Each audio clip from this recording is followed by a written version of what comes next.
అందరూ బాగున్నారమ్మా? బాగున్నారా? నేను వచ్చేటప్పుడే ఒక అతను ఎవరో ఈ వైసీపీ ప్రభుత్వానికి సంబంధించిన కల్తీ మద్యం తాగినట్టున్నాడు ఒక ఆయన. నా దగ్గరకు వచ్చి హైపరాదిని అడిగానని చెప్పమంటున్నాడు. ఆ కల్తీ మద్యం ఎంత పని చేస్తుందో మీరే చూడండి. ఇంకొక అతను అయితే స్విచ్ ఆఫ్ అయిన ఫోన్ తీసుకొచ్చి నన్నే సెల్ఫీ అడుగుతున్నాడు. కాబట్టి ఆ కల్తీ మద్యం పోవాలన్నా, అలాంటి కల్తీ ప్రభుత్వం పోవాలన్నా ఈసారి మీరందరూ కూటమి నిలబెట్టిన ప్రతి అభ్యర్థిని గెలిపించాలి. ముఖ్యంగా ఇక్కడ ఎవరు? పవన్ కళ్యాణ్ గారు. ఫస్ట్ టైం నాకు పిఠాపురంలో నేను ఎందుకు పుట్టలేదా అని బాధగా ఉంది నాకు. నిజంగా పిఠాపురంలో పుట్టుంటే బాగుండేది, డైరెక్ట్ గా పవన్ కళ్యాణ్ గారికి ఓటేసి అదృష్టం ఉండేది కదా అని బాధపడుతున్నాను నిజంగా నేను. కాబట్టి ఇవన్నీ మీరు గమనించి ఈసారి పవన్ కళ్యాణ్ గారిని భారీ మెజారిటీతో గెలిపించాలి. దానికోసం ఇక్కడ కృషి చేస్తున్న మన వర్మ గారికి, అలాగే బీజేపీకి సంబంధించిన కృష్ణరాజు గారికి, ఇద్దరికి కూడా చాలా పెద్ద థ్యాంక్ యూ. అందరూ వాళ్ళిద్దరికి ఒకసారి గట్టిగా క్లాప్స్ కొట్టాలి మీరంతా. వాళ్ళిద్దరి సపోర్ట్ లేకపోతే ఇక్కడ ఇంత జరగదు. అలాగే ఈ వైసీపీ ప్రభుత్వం మిమ్మల్ని ఏం చెప్పి ఓటు అడుగుతుంది? మీ ఇంట్లో మంచి జరిగితే ఓటేయమంటున్నారు, అవునా?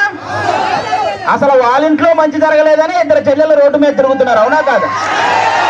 మరి వాళ్ళ ఇంట్లోనే మంచి జరిగినప్పుడు మీ ఇంట్లో మంచి ఎలా చేస్తారు? అది ఒకటి మీరు గమనించాలి, అవునా? ఇంకోటి ఏమంటారు?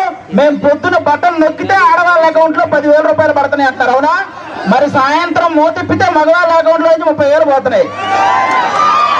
మరి వాటి సంగతి ఏంటి? కాబట్టి పొద్దున బటన్ నొక్కుతున్నారు, సాయంత్రం పేక నొక్కుతున్నారు. ఈ రెండు మీరు గమనించి ఓటేయాలి. ఇంకోటి ఏమంటారు ఆయన?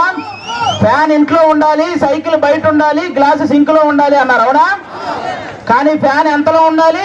4లోనో 5లోనో ఉండాలి, అవునా కాదా? మీరే తెలియక లాస్ట్ టైం 151లో పెట్టారు, అందుకే కరెంటు బిల్లులు ఎక్కువైనాయి. కాబట్టి ఆ 151లో ఉన్న ఫ్యాన్ రెగ్యులేటర్ తగ్గించి మీరంతా 4లోనో 5లోనో పెట్టాలి ఈసారి. అప్పుడే మనందరం హ్యాపీగా ఉంటాం, అవునా కాదా? ఇంకోటి ఏమంటారు ఆయన? మేము సింగిల్ గా వస్తున్నాం, మీరంతా కలిసి వస్తున్నారు అంటున్నారు, అవునా? మన ఇంట్లో ఒక దొంగ పడితే ఏం చేస్తామమ్మా మనం?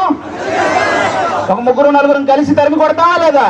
మరి రాష్ట్రంలో ఇంతమంది గజ దొంగలు పడితే మరి తరిమి కొట్టాలా లేదా అమ్మా మనందరం? మరి కలవాలా లేదా? చెడుని చంపడానికి ఎప్పుడూ మంచి కలిసే వస్తుంది, అవునా కాదా? ఇక్కడ రీసెంట్ గా వంగా గీత గారు వడదెబ్బ తగిలి పడిపోయారని విన్నాను, అవునా?